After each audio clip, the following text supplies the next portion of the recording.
Đúng rồi chị. Bé uống không cũng nó nữa. Tất cả lần này có chắc.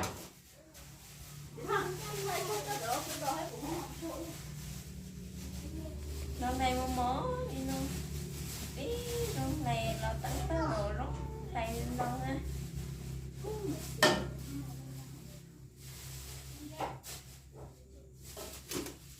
Thì nên nó bé uống không cũng mua kêu sẽ ra. Lấy lò sẽ dùng trong chả nữa. Lò sẽ dùng trong đó.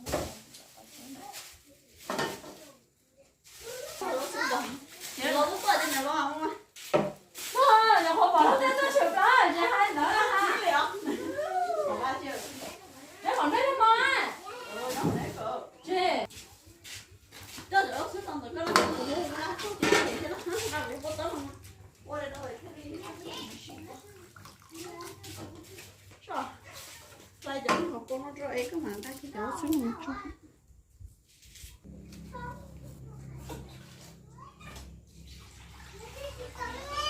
Má mà ôi nhìa má mà xài nhìa đi nó ha. Này bao cháu đâu mà này nhìa. Thế thì giống này xe ôm. Chúng mà là này ta. Sao?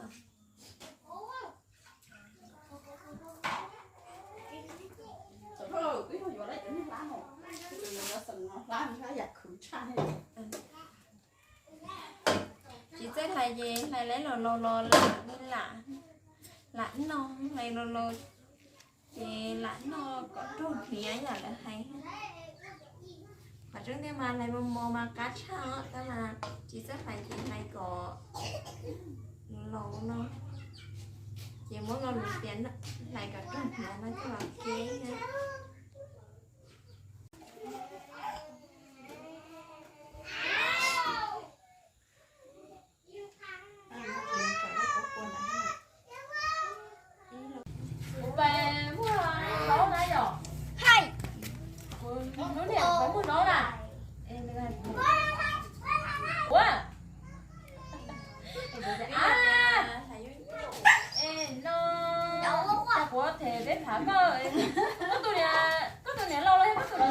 Lại đi.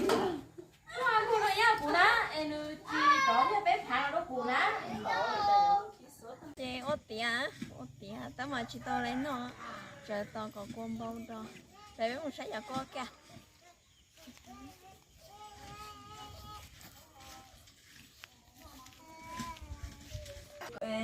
cô không có xía khác gì à chị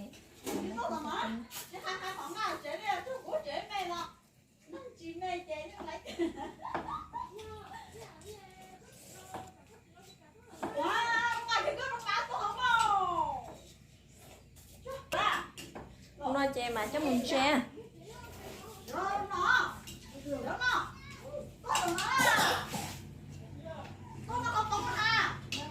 cho nó chả tốt lò bắt ta của hai hai cha lòng được thịt xẻ chè có không có nhớ sáng nọ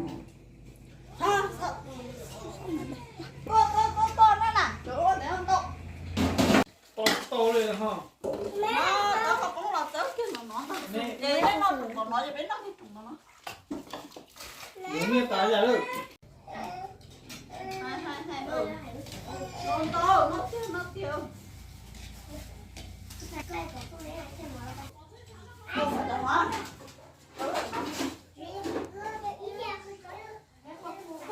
Con nó đỡ. Cho nên đâu có nhỏ coi tay điểm không? Giờ chị xin đi bé. Bé nào bây giờ có chó. Bé nào bây giờ có chó nè. Lo. Nha ra, chị nó có chó. Bé cho nó cho con lái phở á. Bé cho nó cho con lái phở. Siêu. Bé cho con lái phở. Đó thôi. Bé cho nó cho con lái phở.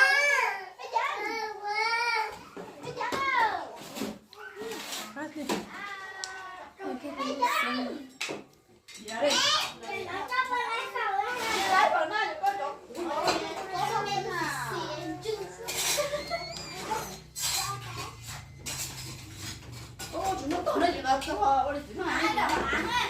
Nhưng con nó cũng đọc án này. Cái gì có nó có phải trả.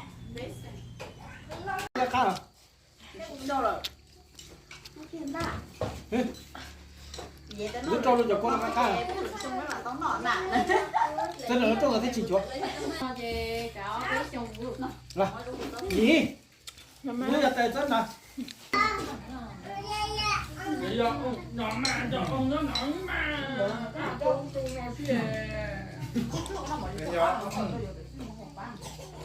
tôi quay cổ cái tay nó vừa tới phải ship ba hồi nó cũng nó bán một củ xét để tặng nhau một Cho, tí. nhưng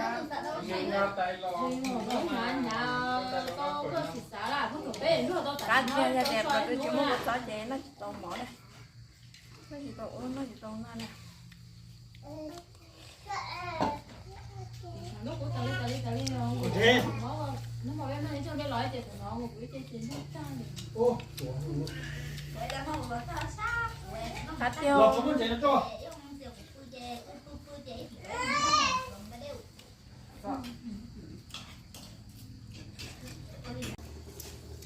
xả Chú phải chị. tập lá được lớn lên lên lên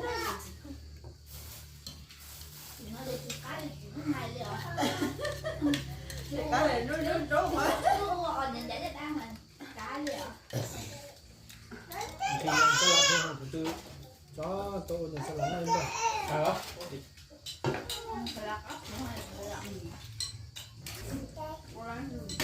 con muốn nhớ lo về bé một tọt tá lại ít biết hả về lại là lấy con muốn nhớ tiền nó tọt tiền nó để chúng mua trả nán rồi